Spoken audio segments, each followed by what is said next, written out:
بسم اللہ الرحمن الرحیم۔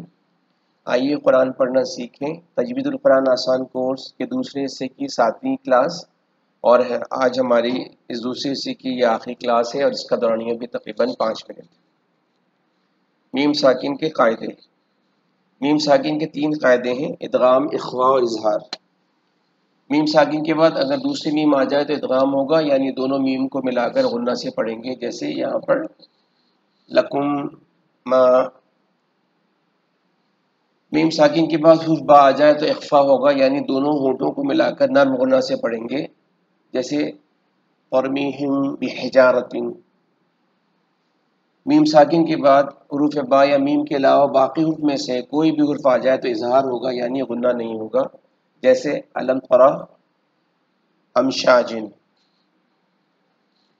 یہ متفرق کچھ باتیں ہیں ضروری کہ نون مشدد اور میم مشدد پر ہمیشہ غنہ ہوگا، اور غنہ کا مطلب جو ہے وہ ناک کے بانسے سے ہم نے اس حرف کو ادا کرنا ہوتا ہے، تھوڑی دیر تک ہم اس حرف کو ناک میں جو ہے وہ چھپا کر اس کو ہم آواز کو گنگنی آلات کو پڑھتے ہیں۔ وقف کا مطلب ہوتا ہے کسی بھی کلمے کے آخری حرف پر سانس توڑ کر ٹھہر جانے کو وقف کہتے ہیں۔ سکتہ کہتے ہیں تھوڑی دیر کے لیے آواز بند کرنا مگر سانس نہ ٹوٹے، اسی سانس کو جاری رکھتے ہوئے آگے بڑھنا۔ قرآن مجید میں 4 جگہ پہ سکتہ ہے جہاں پر ہم نے اس اصول کا خیال رکھنا ہے کہ سورہ کہف میں ہمیں سکتہ ملے گا، سورہ یاسین میں، سورہ قیامہ میں اور سورہ مطففین میں ہمیں یہ 4 جگہ پہ امالہ۔ امالہ کے معنی ہے جھکنا، کہ قرآن پاک میں ایک جگہ پر سورہ ہود میں ہمیں جو ہے وہ مجریہا، کیونکہ کھڑی زیر ہے تو بجائے مجریہا پڑھنے کے ہم نے اس کو مجریہا پڑھنا ہے، تو اس کو ہم امالہ کہتے ہیں۔ اسی طرح سے اشمام کا مطلب یہ ہوتا ہے کہ جو ہے وہ جب ہم حرف ساکن کرنے کے بعد ہونٹوں کو گول کر دینے کو ہم جو ہے وہ اشمام کہتے ہیں۔ جیسے یہاں پر تا کے اوپر ساکن ہے تو ہم اس کو لا تأمنّ۔ اعادہ کا مطلب پیچھے سے لوٹ کر پڑھنے کو اعادہ کہتے ہیں۔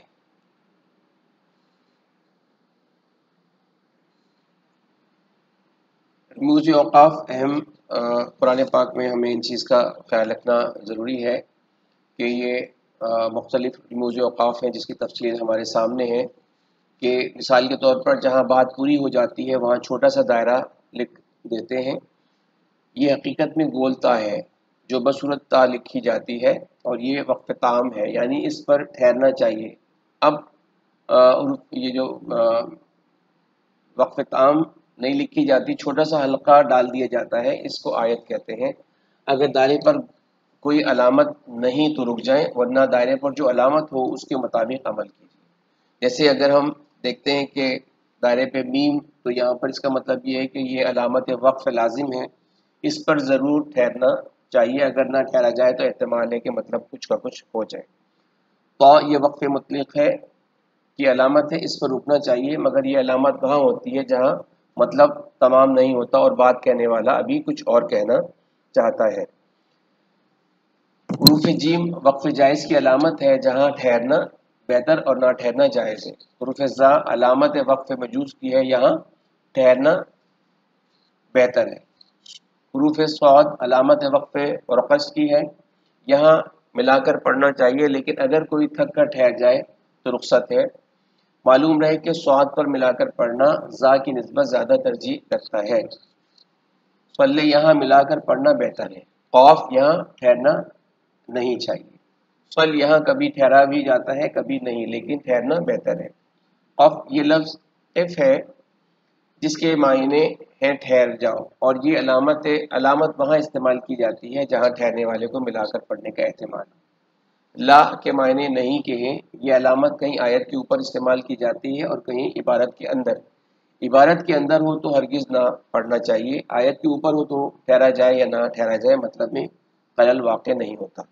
حروف کاف اس کا مطلب یہ ہے کہ جو وقت اس سے پہلے ہے یہاں بھی وہی ہے۔ قرآن پاک میں کچھ جگہوں پہ 3 نقاط والے 2 وقت قریب قریب آتے ہیں، ان کو معانقہ کہتے ہیں۔ کبھی اس کو مختصر کر کے مائع لکھ دیتے ہیں، اس کا مطلب یہ ہے کہ دونوں وقت گویا معانقہ کر رہے ہیں۔ ان کا حکم یہ ہے کہ ان میں سے ایک پر ٹھہرنا چاہیے، دوسرے پر نہیں۔ ہاں، وقف کرنے میں رموز کی قوت وضاف کی کو ملحوظ رکھنا چاہیے۔ وقف النبی صلی اللہ علیہ وسلم، یہ وقف قرآن کریم کی حاشیے پر لکھا ہوتا ہے، ایسی جگہ پر وقف کرنا مستحب ہے، اور اس کے لیے یہاں نبی کریم صلی اللہ علیہ وسلم سے وقف کرنا ثابت ہے۔ یہ قرآن مجید میں تقریباً 11 مقامات پر ہے۔ وقف منزل، اس وقف کا دوسرا نام وقف جبرائیل ہے۔ اس وقف میں بھی وقف کرنا مستحب ہے۔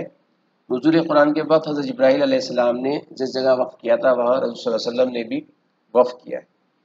تو یہ ہم نے اس طرح سے 2 حصوں پر مشتمل، پہلے حصے پہ 9 کلاسیں ہم نے 5-5 منٹ کی مکمل کی، اور دوسرے حصے میں 7 کلاسیں ہم نے 5-5 تقریباً 5-5 منٹ کی کلاسیں ہم نے جو ہے وہ مکمل کی۔ تو اس طرح سے ہمارا یہ کورس مکمل ہے۔ آپ 5-5 منٹ روزانہ اگر ہم تقریباً ایک کلاس کو بار بار سنتے جائیں تو انشاءاللہ یہ چیزیں ذہن میں ہوں گی، اور جب ہم قرآن پاک کی تلاوت کریں تو ان تمام باتوں کو ذہن میں رکھتے ہوئے ہم نے قرآن کو پڑھنا ہے۔ اللہ تعالی ہماری اس کوشش کو قبول فرمائے۔ السلام علیکم ورحمۃ اللہ وبرکاتہ۔